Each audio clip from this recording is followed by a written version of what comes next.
الله الرحمن الرحيم. الحمد لله رب العالمين، والصلاة والسلام على سيدنا محمد وعلى آله وصحبه أجمعين. خۆشەویستانم سەلام و ڕەحمەت و بەرەکەتی خۆی گەورەتان لێبێت و جارێکتر لە بەرنامەی شیرینچا لە کەناڵی ئاسمانی پەیام بە خزمەتی بەڕێز و خۆشەویست گەشتمەوە. پێغەمبەر صلی الله عليه وسلم لە فەرمودەیەکی مبارەکە فەرمێت: هەموو ئێوە بەنی ئادەم هەمووتان نەوەی حەزرەتی ئادەمن، كلكم من آدم وآدم من تراب. هەمووتان لە ئادەمن و ئادەمیش لەگەڵا. ئیتر فەزلی عەرەبێ بەسەر عەجەمێکە، بەسەر کوردێکە، بەسەر فارسەکانی ئیلا بە تەقوا و بە عەمەلی ساڵح نەبێت. لەبەرەوە کاتێک کە ئینسان مەغرورە بێت لەم ئەسڵەی خۆی دەرەچێت، لەو حەقیقەتەی کە خۆیەتی لا ئەچێت. بۆیە غرور یەکێکە لە صیفاتە زۆر ناشرین و خراپەکان و صیفەتێکی لە ئیمی و خراپەکاری و ناشرینە لە مرۆڤە هەبێت. کردەوەیەکی ناقصە ئەگەر ئینسان تایە بێت. نقصانیەکە لە مرۆڤە هەیە، نقصانێکی زۆر زۆر گەورەشە. ڕەنگە بە بەرچاوەوە دەرنەکەوێت، بەڵام ناو ئاخنی ئەتەنێت و لە کردارەکانیا زۆر ڕەنگەیاتەوە. هەر بۆیە خوای گەورە وەصفی ئیبلیس، وەصفی شەیطانەکە بە غەڕوور،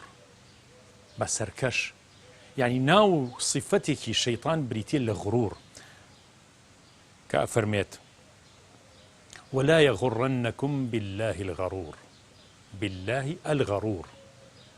با غەڕوور کە شەیطانە سەرکەشتان نەکات، با مەغرورتان نەکات. ئێمە زۆر جار ئینسان مەغرورە بێ بە ماڵ، بە سوڵتە و دەسەڵات، بە مەکانەتی ئیجتیماعی و سیاسی، بە پلە و پایە، بە شەهادە، بە هەر شتێک لەمانە کە مەغرورە بێت، ئەوە ئەو ئینسانە بەڕاستی لە بەرچاوی خۆی گەورەکە بێت. أعوذ بالله من الشيطان الرجيم. بسم الله الرحمن الرحيم. فلا تزكوا أنفسكم هو أعلم بمن اتقى. غرور مغرور بون بەکەڵکی غەرغەرت نایەت. توێژاڵێکی زۆر تەنک لە نێوان سیقە بە نەفس و مەغرور بووندا هەیە. هەرگیز لە کێڵگەی پاکی بە ئاگابوون مەترازێ و جوانی و ماڵ و حەسەب و نەسەب و کورسی و پلە و پارە و پارو لە خشتت نەبات. غرور گردەلوولی لماوی بیابانێکی خنکێنەرە و بە ئاگایی تێدا دەخنکێت. غرور تێکەڵ بە 4 ڕکەعەتی شەو نوێژت ئەبێت و لێت تێکەدات. ئەو پارەی ئەیبەخشیت چەند سووچێکی پارەکەت سەردەکات و لە لێواری نەفست ئەخشێت و باڵای پێکات و قاچی گەیشتنت بێهێزەکات. زیکر و قورئان خوێندن چێژ و هەناسەیەکی بوژانەوەی گەورەی تایە. بەڵام وریا بە لاوازیەکانی خۆتت بیر نەباتەوە. جندوب دەگێڕێتەوە لە پێغەمبەرەوە صلی الله عليه وسلم کە پیاوێک لە خزمەتیاوتی: واللهی خوا لە فڵانە کەس خۆش نابێت. خوای گەورە فەرمووی: ئەوە کێیە بڕیار لە جێگەی منەدات و دەڵێت خوا لە فڵان خۆش نابێت؟ ئەوە من لەو فڵانە خۆش بووم و کردداری ئەویشم مایە پوچ کرد، واتە ماڵوێران بوو. هەرچیەک غروری زیاد کردی لی بوەستە، بگری بەسەر گڵدا قوڕەشێل بکە، هەتا گڵبوونی خۆت دەکەیتە قوڕ و بناغەی نیەت بنیاد دەنێیت. دایمی لە سووربوونی خۆت بترسە، نەوەک لە کوورەی نەفسدا دەستی بە سووربوون نەخشین بێت. لە کەناری دەریا گوێ لە گوێشکە ماسیەکان بگرە، با ڕازی بێوەفایی دەریات پێ بڵێن. پێڵاوێک لە پێ بکە قەیتاندار بێت، هەتا زوو زوو نەوی بیت و لەگەڵ دوور نەبیت.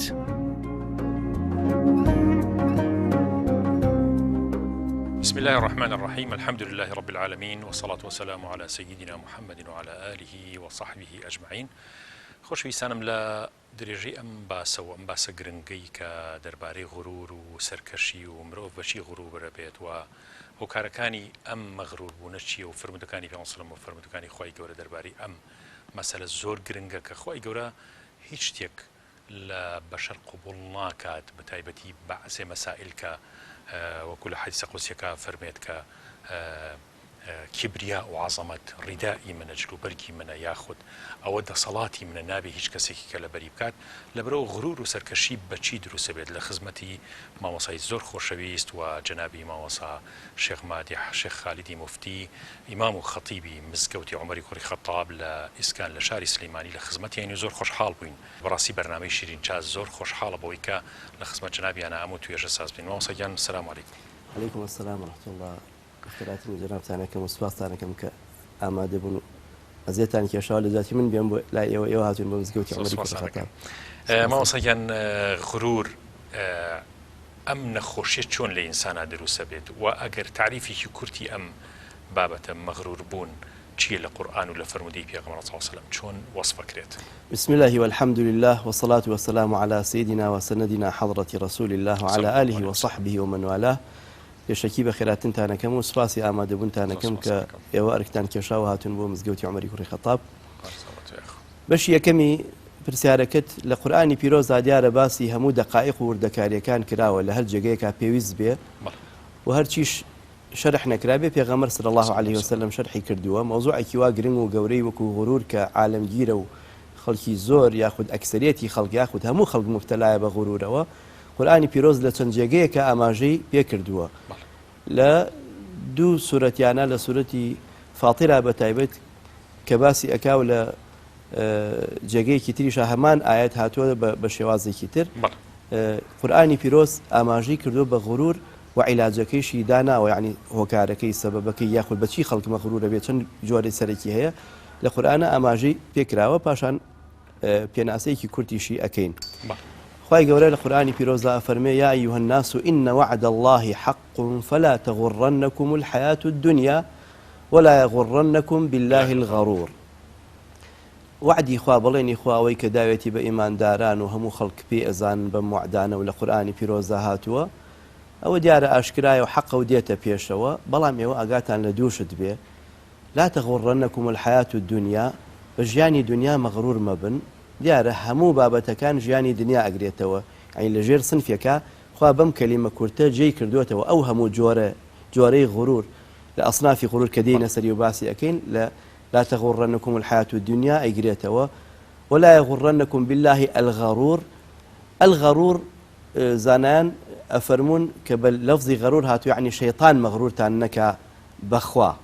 یعنی کاتێک کە خوا لا يغرنكم بالله يعني صفەتی شەیطانە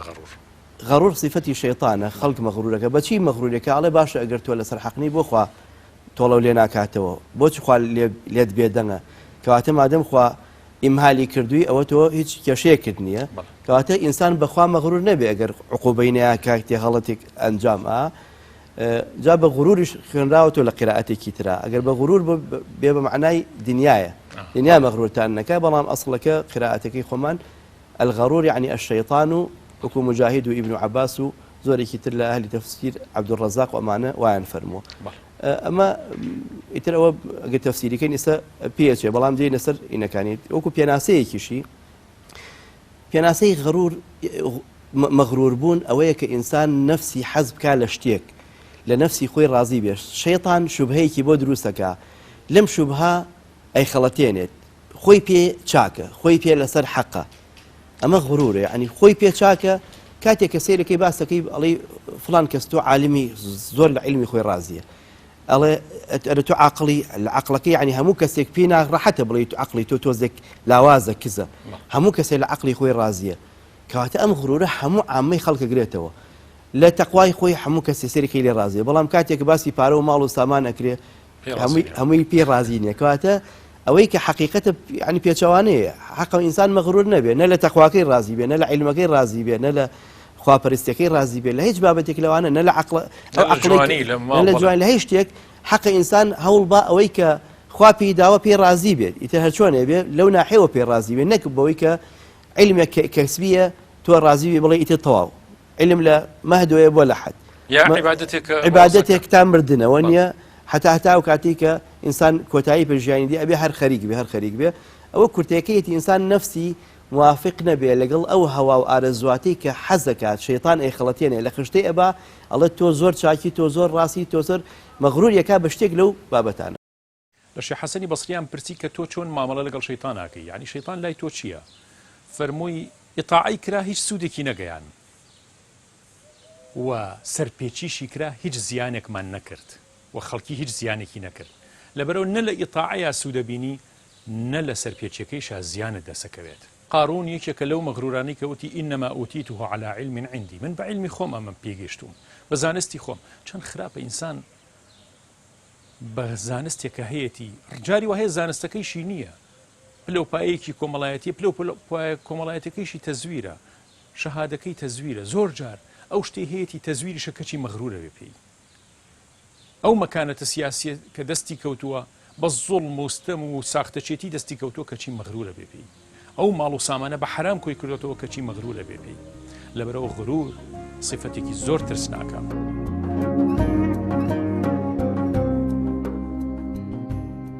مەغروربوون ئەوەندە گەشە ئەکات هەتا دینت بە جۆرەکەوێت کە لەگەڵ هەوا و فکر و بەرژەوەندی تا بگونجێت ئەتەوێت خەڵکیش ئەو غرور و لادانەی تۆ بە باشی ناو باشان بزان و وەصفی بکەن ئیدعای ئەوەش ئەکەیت پێشینانیش بەڕێی تووە ڕۆشتون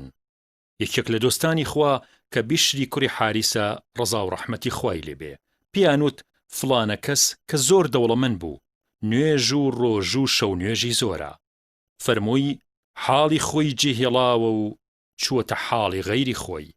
حاڵی لە پێشینەی ئەو ئەوەیە کە لە بەخشی نایەکەم بێت چونکە دەوڵەمەندە اینجا نوێژ و ڕۆژ و شەو نوێژەکەی کامڵ دەبێت عەبدوڵای کوڕی مەسعود وتی یا ڕەسوول الله صلی الله عليه وسلم هەموو کەسێک حەز ئەکا جلو بەرگ و نەعل و پێڵاوی جوان بێت ئایا ئەوە تەکەببور و خۆ بەزلزانینە پێغەمبەر صلی الله عليه وسلم فەرمووی تەکەببور حەقکردنە بەژێرەوە و داپۆشینی حەقی خەڵکیە و زوڵمکردنە لە خەڵک تەواضع و گردنکەچی حەقا نەک غرور و سەرکەشی خوای گەورە لە فرمودەیەکی قودسیە دەفەرمێ عزت و کبریا بەرگی منە و صفاتی منە ئەوەی خۆی پێدا پۆشێت و ئیدعای بکا فڕێ دەمە دۆزەخەوە لە ڕیوایەتێکی ترا دەفەرمێ پشتیەشکێنم و باکم لێی نییە خوای گەورە بمان پارێزێ.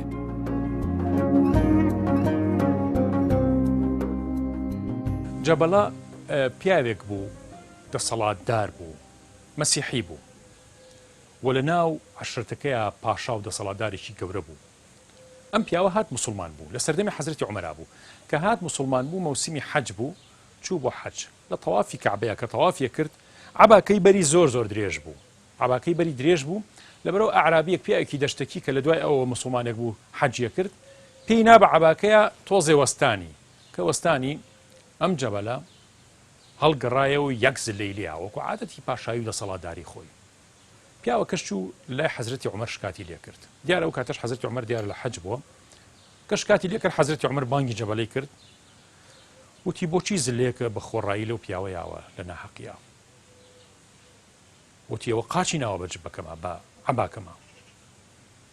وتی جا بە قاچی پیا بنێ چی تایە وتی نابێ ئەی کەسێکی هەر بەم معنایە کەسێکی سووقی بازاڕی کەسێکی دەشتێکی لادەیی چۆنە بێت لە نزیکی منەوە بێت و تا پێ بە عەباکەی منابنێت حەزرەتی عومەر فەرمووی چی لێ کردو چیت لێ کردووە یا چۆن زلە لێیاوە ئەبێ ئابە و جۆرە زلە لێ باتەوە ئەیشتی مۆڵەتێک مەیت تاوەکو بێمەوە بۆلات بۆ خزمەتی بە حەزرەتی عومەر وتی بەڵێ مۆڵەتەیەم ڕۆیشت و هەڵهات و چوویەوە ناو عەشرەت و قەبیلەکەی خۆی و هەڵگەڕایەوە لە دین و هەڵگەڕایەوە لە ئیسلام حەزرەتی عومەر سیاسەتی نەکرد بەڵکو حکمی دینی تەطبیق کرد ئیسلامەتی جێبەجێ کرد نەیوت قەی چێکاتە تۆ لێ بوو بوو عەفویکە و ئەوە پیاوێکی دەسەڵاتدارە و تازە هاتۆتە ناو ئیسلام و با مشکلەیەکمان بۆ دروست نەکا و با هەر چۆنێ هەبێ سڵحێکی لەگەڵا ناوای نەوت وتی ئەبێ حەقی خۆتی لێ بکاتەوە لەبەرەوە ئەم پیاوە هەڵگەڕایەوە حەزرەتی عومەر باکی نەبوو لە پێناوی حکمێکی ئیسلامە لە پێناوی دادپەروەریەکە کە موسڵمانان پێویستیان پێێتی کە ئەبێ بیبینن ئەبێ بیچەژن دادپەروەری کە نەیان چەشت هەر لە ڕسما بینیان هەر لە کتێبا بینیان هەر لە وتارا بینیان قەناعەتیان پێ نابێت لەبەرەوە چیوە ناو عەشرەتەکەی خۆی و هەڵگەڕایەوە لە دین هەتا قیلێکی شەیە قسەیەکەی ئەڵێ لە ئاخریا کە پیر بوو بوو ئەم جەبەڵە گەڕایەوە و تەوبەی کرد و زۆر پەشیمان بوو بەوەی کەوا کاتی خۆی بەو فەرمایشتەی حەزرەتی عومەر ڕازی نەبوو ئەمە پێمانەڵێ ئازانم کە ئینسان کە مەغرور بوو جاری وا هەیە هەڵەزنێ بە کوفر و بێدینیە بە مەغروری غرور وای لێ ئەکات لە دین دەریەکات لەبەرەوە پەنا بەخوا سیفەتێکی گەورەی شەیطان و یەکێک لە ناوەکانی شەیطانە ئەلغەرور یا سیفەتەکانی شەیطانە خۆمای لێپارێزی مۆسەکان ئەگەر پرسیار بکەین کە طبعا ئەمە زۆر زۆر هەڵەگرێتم باسی غرورە بەڵام ئایا جۆرەکانی غرور چی و چین یعنی تەصنیف بکرێت جیا بکرێتەوە جۆرەکانی چین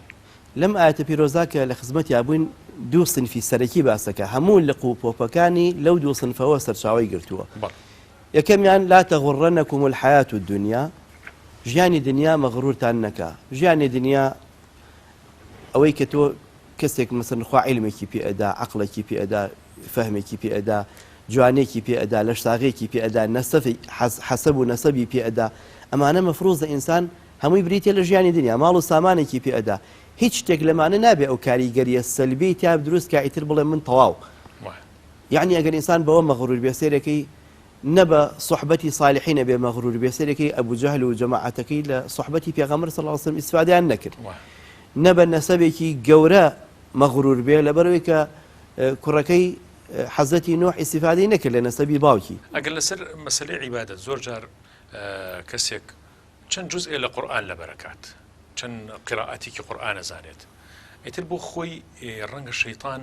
لەو مەجالەیە بتوانێت یاری بۆ ئینسانە بکە ئەگەر تەقوادار نەبێت کە یەکێکە بینێ مامۆسایەکە بینێت تەلەبەیەکە بینێ کەسێکە بینێ کە قراءەتی باش نییە هینی باش نییە ئەیکا بە هەرا کە عەلا ئەساس من ئەگەر بە غیر مباشریش بێ کە من قراءەتەکەم باشە و ئاوا قورئان ئەزانم و چۆن ئینسان بەڕاستی لەم تەڵە گەورەی شەیطان دەربچێت یعنی کە تۆ قورئان زانی یا عیلمێکی زۆرت هەبوو زانایەکی باش بوویت مەغرور نەبووی بە عیلمەکەت یا خەڵکت بەلاوە بچووک نەبوو وەختە چونکە بەڕاستی کە تەکەببور یەکێک لە صیفاتە قورسەکانی تەکەببرەوەی بەعزێک جار یعنی تەکەببور وا لێکە خەڵک بە بچووکە بینی بچووکترە بینی لە خۆت بەعزێ جار کەس لە خۆت و باشتر نابینیت ئەمە ئەو صیفەتەیە کە خەتەرە بۆ ئینسانی ئیماندار بەس چۆن ئێمە لە عیبادەت ئەوامان لێ بێت کە مەغرور نەبین یعنی ئاوا تووشی ئەو حاڵەتە نەبین لە عیلمیش و لە عیبادەتی شاسێرەکەی ئەم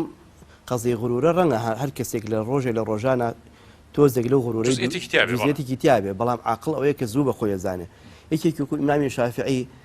کە ئەفەرمێ كلما أدبني الدهر أراني نقص عقلي وإذا ما ازددت علما زادني علما بجهلي سيرك إمام شافعي چونك عاقل بووە هەرێکێک بووە لە عوقەلا یعنی زۆر حەکیم بووە لەوە تێگەیشتووە کە هەموو ڕۆژەی ئینسان عالم بێ اینجا هەست بە جەهلەکەی خۆیەکە جا ئەو کەسانی مەغرورە بن بۆی کە قراءەت دەزانێ با بە خەڵکی تر قراءەتی عەشری زانیوە بە کاملی زانیوەتی تۆزێکی لێ زانێ ئەمە چییە ئەو پێی نەگەشتووە ئەو مەجالی نەبوو لەو بوارە پەل بەهاوێ ناویش لە تۆ باشتر ێزانی اینجا عیلم ئەوەندە زۆرە ئەوەندە فراوانە هێشتا تۆ هەر هیچ نازانی یەکێک لە خواناسانە فەرمی ئەبایەزیدی بەستامی ڕەحمەتی خوای لێبێ ئەفەرمی با ئینسان وان نەبێت نە بە عیلم و نە بە تەقوا و نە بە هیچ شتێکان نەنازی یعنی ئەوەنە غروری پێ دەرکە ئەڵێ ئەگەر تۆ بە عیلم ئەنازی باشە عیلم چەندێکت هەیەتەوە و مەغرور بووی پێی عیلم خوا خۆیە فەرمێ وما ئوتیتم من العلم إلا قليلا لە عیلما یەک تۆزم پیاون باشە لەم تۆزە تۆ چەندێکی هەیە هیچ لەبەرەوەی پێغەمبەران حیسەی ئەسەدیان هەبووە دوای ئەوە ئەصحابی پێغەمبەر و عولەما بەرزەکان و زانا بەرزەکان ئەمانە عیلمێکی زۆریان تەدوین کردووە کە ئەسڵەن ئێمە لە کتێبەکانی وان بە دیراسەوە نەبێ یاخود بە شەرح نەبێ لێ حاڵی نابین ئەگەر لێشی حاڵی بین ئێ باشە ئێمە لەم عیلمە چیمانەیە کەواتە بەما ئەزانیت و عیلمەکەت زۆر کەمە لەبەرەوە چۆن مەغرووربی یا بە ماڵی دنیا بە بڵێ من زاهیدم کەسی حتا ئەگەر زاهیدیش بێ مالکی کوڕی دینار کە پیانەوە زاهیدی بابە من زاهید نیم ئەنو زاهیدی بەسڕ ئەوە مالکی کوڕی دیناری فەرمێ من زاهید نیم زاهید کوڕی عومەری کوڕی عەبدولعەزیزە ئەتەته الدنيا فتركها دنیا هات ئەنا من چیم هەیە من تۆزێکم ێجا بام تۆزە تەرکەم یا تەرکینەکەم بچێتی ئەو خلافەتی دەستکەوت 2 ساڵ و 4 مانگ بۆ 5 مانگ خلافەت هەموو دنیا دەسا بوو کاتێکە حکمێکی ئەڵا هەر هیچی نەبوو چووە خانوەکەی ماڵ باپیری هیچی نەبوو یعنی وازی لە دنیا هێنا هێشتا لەگەڵ ئەوەیشا ئەبایەزیدی بەستامی ئەفەرمێ هێشتا تۆ ئەم دنیا خۆی بە چاوی حەقارەتەوە خوا تەماشایەکە بە قابلەتی جەناح بەعوضەیەکی نییە وەنیە لو كان عند الله جناح بعوضة ما سقى كافرا منها شربة ماء بس أو ما انكر كواتە دنیا خۆی قابلێتێکی نییە جا تۆ چەندێک لە دنیا هەیە تاکو تەرکە کردی بێ لەبەرەوە لە هەر شتێکە ئینسانی عاقڵ ئەوەی ئیستیفادە لە ئامۆژگاریەکانەکە لە فەرمایشتی پیاچەکانەکە کەسێک احتیقاری بەشەرێک ناکات لە مەخلوقاتی خوا خۆی بەکەم ئەزانێ کە یەکێک لە عیلاجەکانی ئەوەی کە ئینسان مشکلەی غرور هینکە یەکیان بە عیلمێکیان بە تەواضوعە تەواضوعەکە ئەبوو هورەیرە تەواضوعەکە کە فێر بیت و ینی سیرەتی پیاچەکان خوێنیتەوە تۆزێک خۆتا بچیتەوە ئەوە خۆ بەشت نەزانی ینی تۆ چیت ئەبوو هورەیرە خوای لە ڕازی بێ لە کاتێکە کە ئەمیری مەدینە بوو کۆڵێت داری ئا بەسەر شانیا و ئەیفەرمووت تەڕیقوا للئەمیر ڕێگەی ئەمیر بکەن با بڕوە ئێستا بەداخەوە ئەمڕۆ کابرا هەر یەک تۆست ئین بێسارێکی جوانی پێ بێ ئەسڵەن بەرحەوایی خەڵک ناکە و حەز ناکە سەلامیان لێ بکە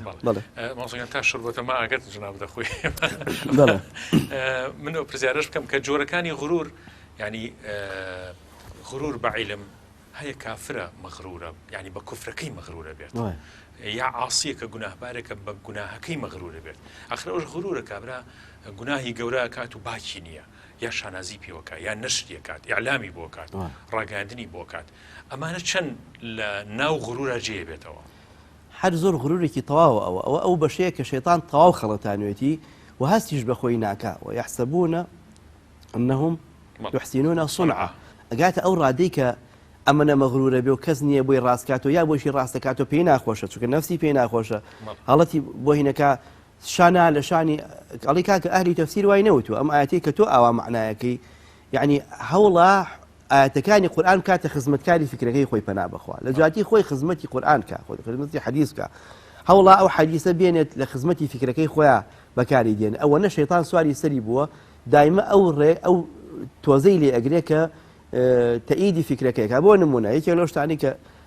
بەرچاوم کەوت لەم ڕۆژانە هەنێ کەس کە یعنی تاو مەغرور بوون تۆزێک شتە زانێ ئەڵێ من چی و مفەسیرین چی و عولەمای تر چی من لەوان باشتر زانم ئەوان کۆنن هینی هەزار ساڵان پێش هیچ نازانن من زۆرە زانم بە تۆ کەی ئەزانیت و چی و جارە نەخوێنێتەوە بەجارە نەبوو جواب بزانێ ئەوان ئەو شتێک ئەو خەتەرە وەسوەسەی کە شەیطان خستوێتێ دڵیتەوە لە ئەوان باسییان کردویانە بۆ نمونە لە باسی عیلمی خوا ئایا عیلمی خوا ئێمە پێمان وایە خوا إن الله بكل شيء عليم هەموو شتێک علمی مطلقی هەیە بما كان و بما سيكون ئەگەر علمی هەر ڕابردووی بێجا باشە فەرقی خەڵک و خوا چییە لە ڕێی ئینتەرنێت و ئێستا توانی هەرچی علمی ڕابردوو هەیە معلوماتێکی باشت هەبێ بەڵام علمی خواوەیە بما سيكونیشە چی کردووە بە بەڵگە ئەڵێ مادەم ئەو ئاەتی قورئان کە فەرمێ حتى إذا أخذت الأرض زخرفها وزينت وظن أهلها أنهم قادرون عليها أتاها أمرنا ليلا أو نهارا فجعلناها حصيدا كأن لم تغن بالأمس يعني كاتك جياني دنيا كوتاي بيدي كي كوتاي بيدي أو كاتك خلق وأزان أرزان كنترول كردوه سيركي همشتك يعني هستا كان لدى صلاتي أوانا شغلاتي كاول كم تشيب كان أتوانا ممكن للري غازي أمونيا ولا الجاقية كباران ببارين تشيب كان أما كوازان كنترول كردوه أو كاتا أتاها أمرنا ليلا أو نهارا جاء قرآن كباسي أو أواكا يعني أفرمي أمري فوتان دنيا أرزا كيك تشون ويران كنكي ديت يان بشوا يان بروجا الله ما دام وعاك وعتخوا شبهه هي شكي هي بنا بخوا نازانك كاميانا أصلا أما إعجازي كيتيا هرب عقل اللي كبروا هر سيري تفسير شمونك لو بزام علماء شافر والله هرب عقل أما إعجازي قرآني تيا أقل بيفرما أتاها أمرنا ليلا أو غلط درجه چونکە ئەرز شەوی بەسرادی و ڕۆژی بەسرادی بەشێکی ڕۆژە ئێستا لە کاتێکە لە ئێمە ڕۆژە لە ئەمریکا ممکنە هێشتا شەوە هێشتا ڕۆژ نەبووەتەوە کەواتە ئەم دنیا کە کۆتایی پێدێ و بە هیلاکە ئەچێ و نیزامەکەی تێکە چێ نە بە شەوایە و نە بە ڕۆژایە و بە هەردووکی شانایە کەواتە بۆیە فەرموویەتی لەیلەن ئەو نەهارە لەیلەنیشی پێشخستووە لەوانەیە لە وڵاتە ئیسلامیانە لەیلەن بێت اینجا دوایەوە گەر بیفرمایە دیاری کردایە ئەو کاتم تعارضی ئەم ئاەتە و لەگەڵ ئاەتی تراکە فەرمێ لا یجلیها لوەقتیها إلا هو خوا ئاشکرای ناکات جاگەر ئاشکرایکە چۆنە بێ خۆی ئاشکرای ناکە بە ئیرادەی خۆی کەسی وا هەیە کە شوێن سونەتی پێغەمبەرەکەی صلی الله عليه وسلم ئیشێکی زۆر گەورە و باشەکە بەڵام بێ زۆر وریابێ کە شەیطان لە ڕێگەی سونەتەکانی پێغەمبەر صلی الله عليه وسلم نێت و سەرکەشی بکات و مەغروری بکات چکە جاری وا هەیە کەسێک سنتێکی گەوری پیامبەر سڵم جێبەجێکات کە وەختی خەڵکە بینێ ئەو سنەتە جێبەجێ ناکات خەڵکی بەلاوە بچووکە ئەمە لەم کاتا مەغرور بووە یا حەزەکات خۆی دەرخا بەم سنەتی پیامبەر حەزەکات دەرکەوێت کە چەند جزء قورئانی لەبەرە لە نوێژەکانیان دەرکەوێت کە چەند دەنگی خۆشە وچەندێک قیراعەتی لەبەرە ئەمانە بەڕاستی پلانی شەیتانە بۆ ئەوەی زۆر جار لە عیبادەت و لە سنەت و لە شوێنکەوتنی پێغەمبەر صلی الله علیه و سلم تووشی گرفتی زۆر گەورە بکە. قسەیەکی جوان هەیە ئەڵێ الدنيا تغر وتضر وتمر. دنیا ئەگەر ئەگەر لێی نەبێت مەغرور دەکات، زیانیش لێدا ئەژڕات لە دەستی دەرەچێت. ئەمە ڕوە سلبیەکەی دنیای ئەگەر مسلمان زۆر ویای نەبێت، بەڵام ڕۆ ئیجابیەکەی بریتێ لەوەی کە دنیا مەزرعەت الآخرەیە، یعنی کێڵگەی ئاخرەتە کە تۆ ئیشی باشی تیا بکەیت، کە تۆ دەستکەوتی گەوری تیا کۆ بکەیتەوە. لەبەرەوە فرسەتێکە دووبارە نابێتەوە بۆمان ئازانم. ئیسا ئەم سەعاتی منم بەرنامە لە بۆ ئێوە پێشکەشەکەم خۆشەویستان، ئەم فرسەتە دووبارە نابێتەوە، ئەم فرسەتە نایەتەوە پێش. جارێکتر من ئالم باخە جوانەیە لەم شوێنەیە لەگەڵ کاکە هاوکارە، جارێکتر من ڕێ ناکەوێتەوە لەم شوێنەیە لەم دقیقەیە لەم لەحظەیە ئەم خێرە بکەم، دەی بۆ نیەتەی من باش نەبێت، بۆچی شەیتان سەرکەشم کا، بۆ لە خۆم بایی ببم. لەبەرەوە فرسەتێکی گەورەیە دنیا دووبارە نابێتەوە، چونکە ئەم فرسەتێ ئەمان باتە شوێنێ، ئەمان گەێنێتە شوێنێت، ئەمان گەێنێتە مەقامێک جەنەة عەرضها السەماوات والأرض، بەهەشتێکە پانتاییەکەی ئەرز و ئاسمانەکانە بێت. ئەگەینە ئەو شوێنە، ئەگەینە شوێنێ وەکو فەرمودەکەی پێغەمبەر صلی الله علیه و سلم بفەرمێ ما لا عین رأت ولا أذن سمعت ولا خطر على قلب بشر.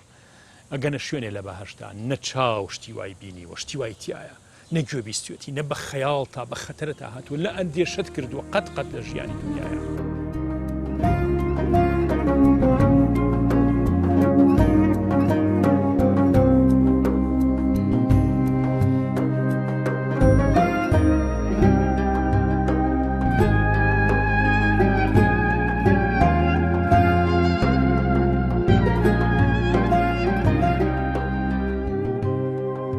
ئینسانێک مسلمان بێ ماوەسا بگاتە ئەو ئاستە لە بەڕاستی بێ ئەدەبی بەرامبەر بە خوای گەورە، بەرامبەر بە فەرمودەی پێغەمبەر کە ڕەدی هەموو فەرمودەی پێغەمبەر بداتەوە، بەرامبەر بە موجتەهیدینی دین هەر هەمووی، بگاتە ئەوەش کە تەنانەت دەست بۆ عیلمی خوای گەورە بڵێ خوای گەورە عیلمی بە دوا ڕۆژ نییە، یعنی بە مستەقبەل نییە، بە داهاتوو نییە، کە لە کاتێک ئەم ئاەتی جناب فەرمووە ڕەنگە ئاەتی تریشە بێت کە جنابەت ئەگەر ئاماژەی، یعنی ئەمە دلیلە بۆ ئەوەی کە فراوانی عیلمی خوای گەورەوە هەروەها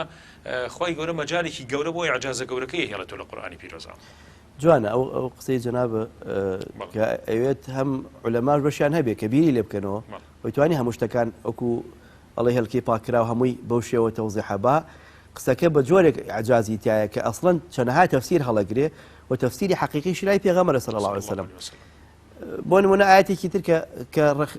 يعني جێی ڕخنەی ئەوانە یاخود جێی تێنەگەشتنی ئەوانە، خوا فەرمێ وما محمد إلا رسول قد خلت من قبله الرسل أفإن مات أو قتل انقلبتم على أعقابكم ومن ينقلب على عقبيه فلن يضر الله شيئا. أفإن مات أو قتل، أما كان بين الله معدم خوا فرميتي آية أجر كجرا مرد أجيا كجرا يا كجرا آية أو باش جذبناه إباب خوا إزانيك أكجري يعني يا وفاتك بەڵام یەکەم ئیشارەتی تایەوەکو ئیشارە فەرمی ئەفە ماتە مەوتی پێشخستووە ئەویش وفاتی کرد، بەڵام بۆیە کەلیمەی قوتیلەی هێناوە نەک لەبەرەوەی کە نەزانێ، لەبەرەوەی کە زۆرێک لە عولەما و مفەسیرین ئەفەرمون پێغەمبەر صلی الله علیه و سلم شەهید بووە، ئەگەر چی بە مردن مردووە بەڵام بە شەهادەتی بەنسیب بوو، لەبەرەوەی کە ئەو ئافرەتە جوولەکەی کە زیراعی شاتەکەی بۆ هێنا و ژەهراوی کرد و دای پێی، پێغەمبەر صلی الله علیه و سلم لە پێش وفاتە تیا فەرمووی ما زلت أجد ألم الشاة المسمومة الذراع الذي سقيته نازم اشتكي أوايا أفرمي استيش أزاركي هشت على لا شمامة ولبرو أفرمون بيغمر صلى الله عليه وسلم درجي لقل نبوتك يا درجي شهادتي شي بنسيب ولا برو هر قتيلكيش هر جي خويتي بلام دواي خستوه يعني بتأثيري راسته وخونه ولا يكسر دواي جهرك وفات بك لكاتي خويا وفاتي كرو بلام تأثيري أول شيء لسر يعني أو ككردوانا برخني ديسان أوج إعجازك قورآانیە کە ئاماژەی پێکرێت لەبەر ئەو کەسانە لە منتەهای جەهالەتان کێشەکەیان ئەوەیە جەهلی مرەکەبیان هەیە، جەهلی مرەکەبیش ئەوەیە کە ئەو کەسە نازانێ و نایزانێت کە نازانێ، بەڵام تەنها خۆی لای وایە هەموو کەسی ئەیبینێ وکو ئەو ڕۆژە چۆن دیارە ون تۆ ئەزاین و خەڵکی موسڵمانی تر زانێ ئەو کەسانە چەند جاهلن، چونکە ئەو ڕادێ عیلمەکەی نەگەشتوتەوە عیلمێکی ئەتیادی کە قورئان بزانێ، لە کاتێکە ئیمامی شافعی بە 7 ساڵان قورئانی لەبەر بووە بە 14 ساڵان و 16 ساڵان لە ڕێواتێکا فتوای داوە لە جێگەی ئیمامی مالیکا بەو گەنجیە تەفتازانی لە 16 ساڵانە کتێبێکی شەرع عەقایدی داناوە، یعنی ئەم عالمانە بەو گەنجیە توانیانە شتي يعني معجزة آسا إن بين كهر كرامات يكبو بيان ككرديانا أم ليرد شيء أزاني هر هموش يعني لسر إنترنت ولسر علمنية لسر معلومات جايك لا علاج كان رنا برسالة يوم بيبكي بلي شار سري أمشية يشك لعلاج كان علمه يعني هموش تجي سالة قلب جهالته وتيبكي سيركي عاقبتي خرابة به أبي علمي كي راستقينا بدز بيني هتا خذ بباريزي لغرور نك أو علمي كمعلوماته إمام الشافعي فرمي العلم ما كان فيه قال حدثنا وما سوى ذلك وسواس الشياطين علم أونية كابرا بلوتي مجليك بخيونو جريديك بخيونو ناملكيك بخيونو أوايتي أبو بابا وكي علم أو معلوماتك وكراوتو كسك بهواو أرزواتي نفسي خوي اشتكي داناوه لقل حديثة دجي حديث لقل قرآن اشتكي خيونته لقل شرعة دجي شرعة نازنت شيء أو علمنية علم أبي قريته بوي بلين حدثنا فلان عن فلان هتا قاته بس ندي متصل به في غمر صلى الله عليه وسلم أنا غيري أو أجر أو يتبيوت معلوماتك كقابلي خطأ هني زور تاعي جاء أجر إنسان دارا أو علم راستقي نبو خوي باريزي وأجر بيتش بسريا ما يعني توزك روجل الرجال مغرور به زور تأثير نابي روجل كساعات كدواء أو باش جذب بيته نمونه واش زور من لا عالم جورا كان كخريج بوا شيطان للزلية كان بيبكى مغرور ببن سيركي زوبة خوان هنا كانوا وكوشون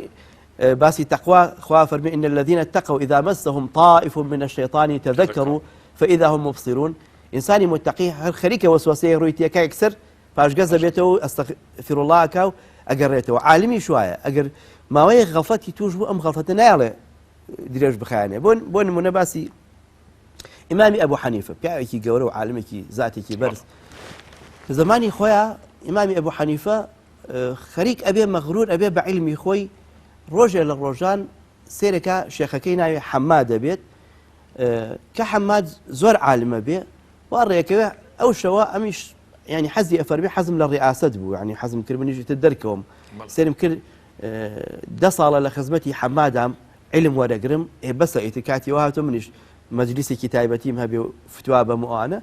أفرمي وارك وشوي كان يعني بالريار ما بشم مجلس جاكم كروشتم لشرمي ما مساكم أو تمنانا يسنايكم جاربا أملير النبي فرمي دانيشتم لمجلسك يا أخوة إرادي وأبو أمتاقي كنوها الروبا حماد خزمي كان مرت تشريفي بربو أسبق دكردنو أمانة باغيان كن ضرور بو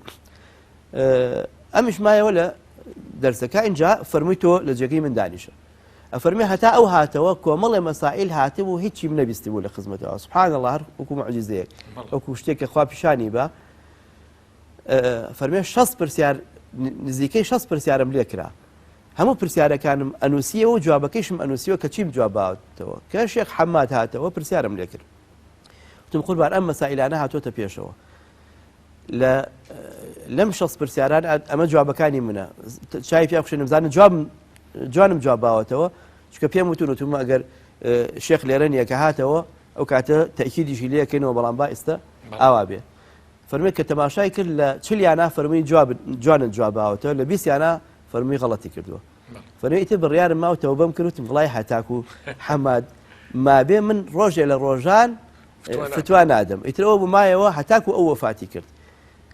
لە 40 ساڵیە کە ئەبوو حەنیفە بوو بە 40 ساڵ اینجا حمادی کوڕی سولەیمان وەفاتی کرد ئەمەنەی خۆشەویست هەموو نوێژێک دوعای بۆ کردو بۆ حەماد قاچی ڕانەیەکێشە ڕوبەڕووی ماڵەکەی حەماد ئەوەنەی ڕێز لێگرت ئەم پیاوانە سێرێکی کە ئیستیفادیان لە عیلمی کەسێک کردووە کە ویستوێتیان مەغرور ببن یەکسەر گەڕاونەتەوە شوێنی خۆیان حکایەتێکی تریشی هەر خۆشە ئەگەر مەجال هەبێ نازانم زبن لە منەوە نمونەی ئەم شتە دیسان ڕوویایەوە لە زمانی ئەبوو حەنیفە و تەلەبەکەیە تۆ هەر شتێک کە تۆ بیری لێکەیتەوە بێ ڕۆژێک چاوەڕێکە یەکی کێش عینی فکرە بیری لێ بکاتەوە ئەبوو یوسف کە گەورەترین تەلەبە بوو لە تەلەبەکانی ئەبوو حەنیفە هەمان نەخۆشی ڕووی تێکرد کە ویستی حەڵقە جیاکاتەوە جا هۆکارەکەشیەوە بوو نەخۆش کەوت ئەبوو حەنیفە ڕەحمەتی خوا لێ بچوو بۆ لای سەرەکە نەخۆشەکەی زۆر ناڕەحەتە دوعای خێری بۆ کردوانە و کە هاتە دەرەوە فەرمووی وەڵاهی من زۆرم پێ ناخۆشە ئەبوو یوسف ئەوای لێ هاتووە من بەتەمام دوای من ئەگەر من مردم هەچ کاتێ مردم ئەبوو یوسف بێتە شوێنی منەوە ئیشەڵا چاکە بێت و ئەوانە و کە ڕۆشتەوە بۆ دەرسەکەی دوای 2 ڕۆژ ئەبوو یوسف چاک بوویەوە تەڵەبەکانی ئەمان بۆ گێڕایەوە وتیان قوربان بۆ چۆچی وتی وڵا ئەچم بە دەرسی ئیمام وتی خۆ تۆ ئیمام وتێتی ئەگەر من شتێکم لێ هاو ئەو ئەکەمە خەلیفە و جێگەداری خۆم لە تەدریسا تۆ بۆ چۆچی بۆیەوە تر تۆزێک هەڵیان نا ئەویش خۆی لە مێشکیا شتێک هەر هەبوو علاکورین بڕیاری یاوتی کەمادەم وایە جایەکەمەوە چوو مەجلیسی جا کردەوە ئەبوو حەنیفە فەرمی ئەو مەجلیسە کێیە جا وڵا قوربانەوە ئەبوو یوسفە چاک بۆ تۆ شکر وتیان بەڵێ قوربان چاک بۆ تۆ دەفەرمی ئەی بۆ جای کرد وڵا قوربان پیانەوە تۆ کە تۆ ئەو قسەی تویان بۆ گێڕاوەوە ئیتر پێی باشوە کە خۆی حەڵقە بە خۆی جاکاتەوە فەرمی بێتە یەکێ لە تەلەبەکانی فەرمی دەبڕۆ پرسیارێکی لێ بکە با تۆزێ وەکو بڵێ پەروەردەکەین پرسیارێکی لێ بکە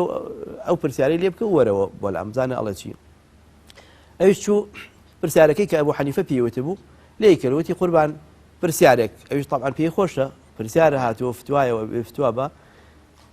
پێی قوربان ئەگەر کەسێک جلوبەرگێکی هەبێ بیبا وەلای خەیاتێک ئەم جلوبەرگە خەیاتەکە پێی بڵێ بۆم کورتکەرەوە لەسەر قیاسی خۆم بۆم کورتکەرەوە دوای هەفتەیە 2 هەفتە دوای مدەیەک کە ئەڵێ سرم لێبە کە ئەڕاتەوە بۆ لای ئەڵێ جلوبەرگی تۆم لا نییە ئێش چۆن لاو نییە من بۆم هێنایت و ئاوا ئیتی خودن هیچیان نەنووسیەوە ئینکاری ئەکا ئەمیشە چێ بە شورتاڵێ یەن دوکانەکەی گەڕن بڵێ سێرکن ڕاستێکا جلوبەرگەکە هەیە قاتێکە چاکەتێکە جزداشەیەکە هەرچیە لە دوکانەکە ئەیدۆزنەوە اینجا ئەوش ئەڵێ وڵا خۆ ڕاستەکەی ئەمە هی تۆ ئەمانەوە اینجا لێم کاتە ئەڵە پرسیارەکە ئەمەیە ئایا ئەم پیاوە ئوجرەی خیاتەکە ئەیا بە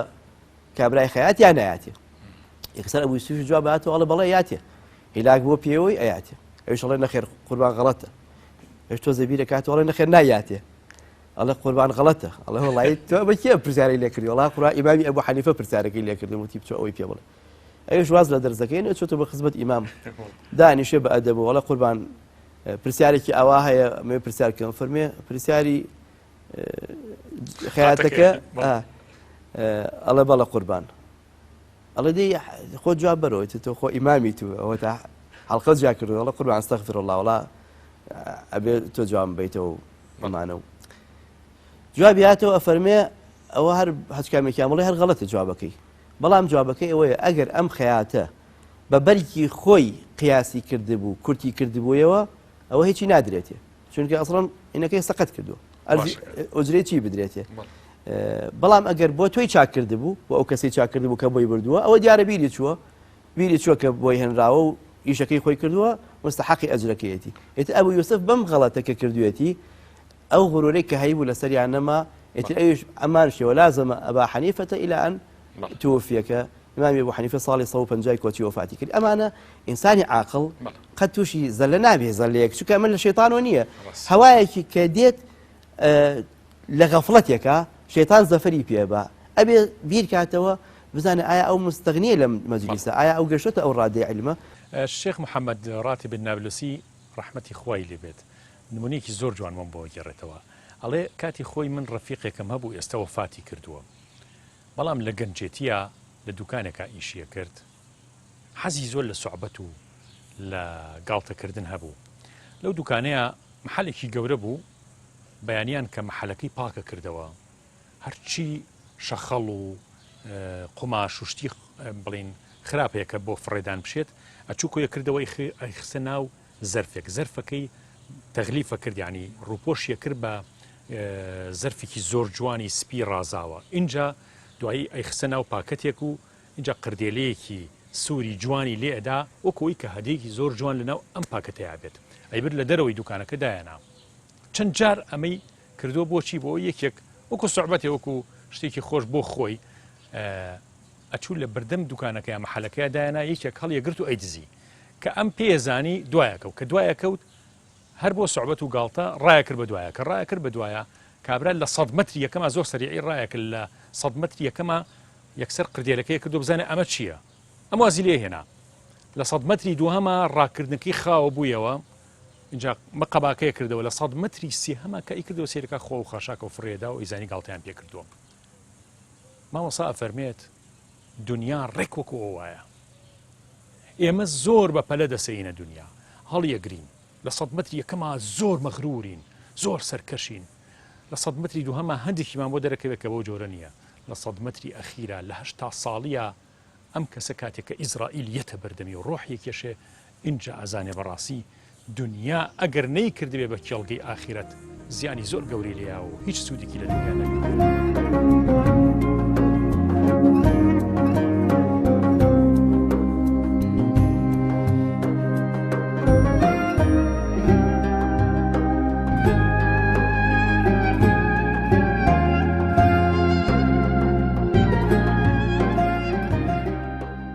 مامۆستا باقری باڵک کە مدرسی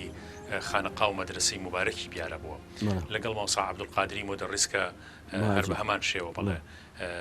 مدرسی ئەوێ بوو. مامۆستا باقر ئەو عالمە گەورە بوو لە کاتێکە ئەو هەموو عیلمی هەبوو بەڵام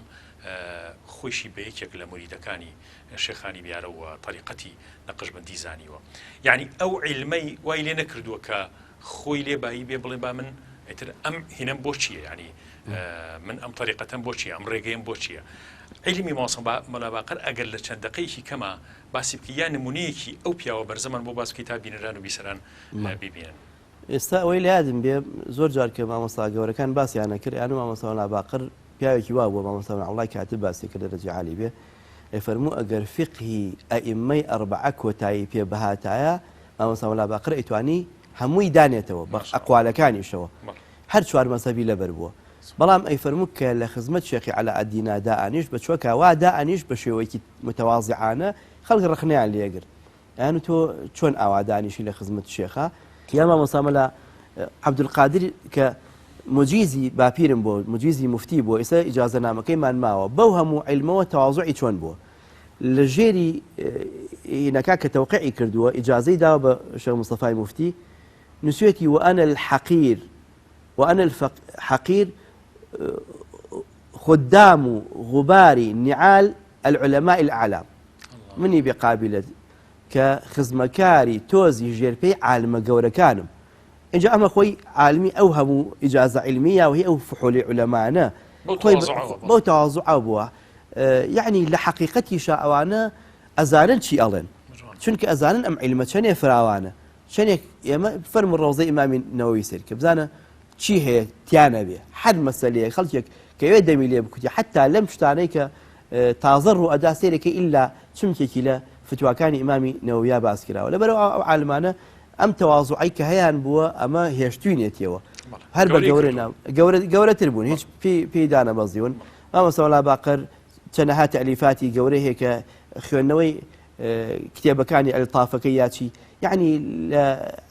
اگر کسی علمی منطق نزانه هر لیتی ناگه اصلا لەگەڵ وا هیچیان خۆیان بە گەورە نەزانێت. گەنجێک خوێندنێکی زۆر پڕزەحمەتە خوێنێت کولیە تەواوەکە دوای ئەچێت لە کۆلێژێکی زۆر بەرز لە زانکۆیەکی زۆر بەرز کە شەهادەکەی یاعتیبارێکی گەوری هەبێ لە وڵاتەکەی ئەخوێنێ بۆ نمونەچێتە زانکۆیەکی ئەمریکی لە وڵاتی ئەمریکا یەکێ لە زانکۆ بەناوبانگەکانی ئەو وڵاتە لەوێ زۆر بە زەحمەت هەتاوەکو شتێکی زۆرە فرۆشێ لێرە ڕەنگە عەرز و خانوو بفرۆشێ ڕەنگە باوکی یارمەتیکی زۆری با تا ئەگاتە ئەو زانکۆیە کە گەیشتە ئەو زانکۆ مەسرفی ئەو زانکۆیە زۆر قورسە سیرەکان مەسرفەکەی بۆ دەرنایەت لەبەرەوە بە ڕۆژە ئیشەکات و عەسرانە چێ بۆ خوێندنەکەی بۆ کۆلێژەکە تا دکتۆرا و ماستەرە هێنێت ماستەر و دکتۆرایەکی زۆر قورسیش یعنی بە ئاسانی دەستی ناکەوێت چونکە خوێندنێکی زۆر جددیە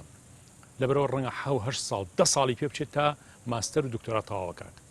هەموو ڕۆژێ هیلاک چونکە هەموو ڕۆژێک بەیانیان ئیشەکە دوای نوێژی بەیانی ئیشەکە تا نزیکی عەسرە چێ بۆ کۆلێژەکەی شەویش ئەگەر فریا بکەوێت تۆزە سەعیەکات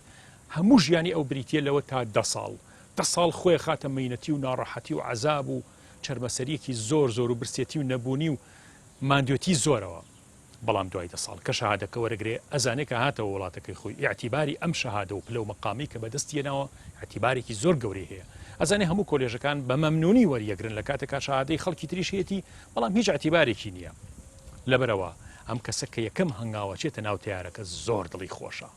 چونکە ئەزانێ قۆناغێکی زۆر پڕمەینەتی جێ هێڵا و یەکەم هەنگاو چۆتە ناو تیارەکەم قۆناغێکی تازەی ژیان دەست پێکا کە زۆر گەورە و چاوەڕوانی ژیانێکی زۆر خۆشەکات پێغەمبەر صلی الله علیه و سلم تەشبیهی ئەم جۆرە کەسانەمان بۆ کات بەوەی کە ئەفەرمێت ئینسان کە ئەمرێت چونکە ئەم دنیا ئەو مەینێتەیە ئەو ناڕەحەتەیە کە ئەو گەنجایی بینێت لەو خوێندن و لەو مانوبوون و لەو شەون و خۆنی و لەو نەبوونی و کەم دەرامەتی و هەموو شتێکەیەتە ڕێی لە ژیانیا بۆ ئەم لەحظە ئیشی کردو. پێغەمبەر سەڵام فەرمێت مردن بۆ ئیماندار تحفەیە، گەنجینەیە کە ئەمرێ ئەکەوێتە ئەو گەنجینەواتە ئینجا ئیتر ژیانی بۆ ئەکرێتەوە.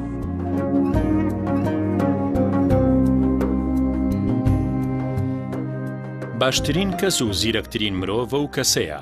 کە دڵنیاییەک و یەقینێک بە نەفسی خۆی هەیەتی بەجێی ناهێڵێت و شوێن گومانی باشی خەڵک ناکەوێ بۆ خۆی. خەڵکی پێتەڵێن زۆر عالمی، زۆر حەکیم و دانا و چاو نەترسی، بەڵام تۆ خۆت باشە ناسی کە بەو جۆرە نیت و کەچی ئیدعای گومان باشیەکەی خەڵکی ئەکەیت و ئەتەوێت ئەوە بسەلمێنیت. ئەوە غرور و خیانەت و نامردی و درۆکردنێکی گەورەیە. دەبێت مرادی تۆ ڕزگاربوونت بێ لای خوا نەک لای خەڵکی. بەهانە نەهێنیتەوە و ڕیا و چاو ڕاو نەکەی بە پیشەت. لە ئیمامی ئەبوو حەنیفەیان پرسی فقه چییە ئەی ئیمام؟ ئەبوو حەنیفە کە سەرمەزهەبێکی گەورە و یەکێکە لە 4 ئیمامە گەورەکەی ئیسلام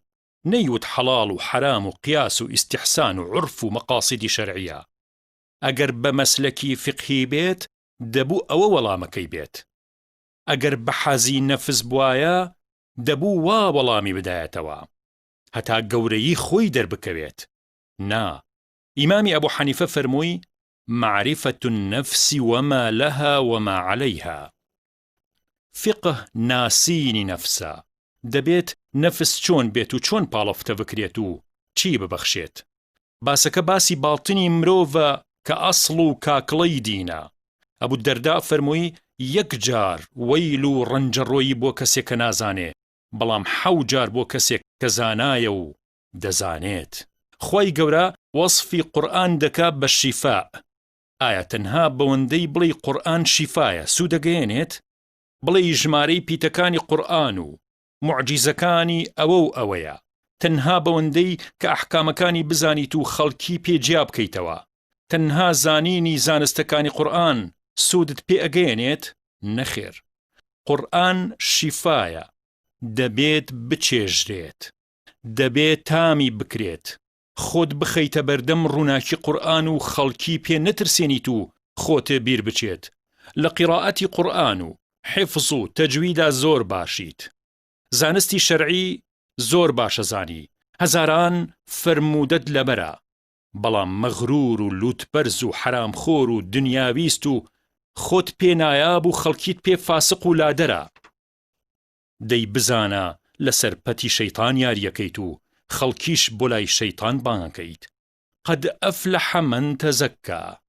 ئەگەر زانستی تەزکیەش زانی و کتێبت دەربارەی نووسی و خەڵکیت بۆ بانگ کرد و خۆت پێچەوانی ئەهلی تەزکیە بوویت، لەسەر پەتی شەیطان یاریەکەیت. زانست بۆ بە عەمەلیکردن هاتووە، نەک بۆ خۆ دەرخستن و کەشخە و گەشە و پارە پەیداکردن. ئەو کاتە ڕەنگە خەڵکی سوودێک لێ ببینن، بەڵام خۆتی خۆت بۆ دۆزەخ دەنێرن، کە ئەوەش سیفەتی فاسقی مەحرومە و تەنها نەزان و کاڵفامەکان بەو جۆرە دەکەن. خوا پەنامان بات.